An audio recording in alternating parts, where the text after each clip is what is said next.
Untuk mendukung Belajar Bentar, kalian bisa mengklik subscribe.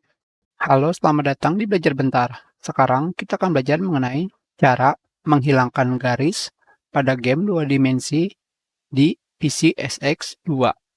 Seperti yang kalian lihat di sini, terdapat garis di sini, di sini, di sini, dan tempat lainnya. Cara menghilangkan garis sangatlah mudah.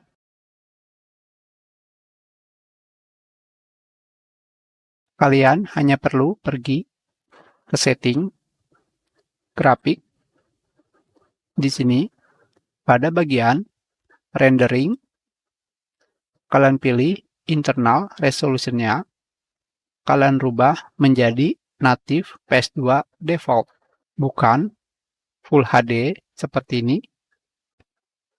masih terdapat garis, tetapi native PS2, resolusi asli dari game PS2. Hanya seperti ini saja. Kita sudahi pelajaran kita. Terima kasih.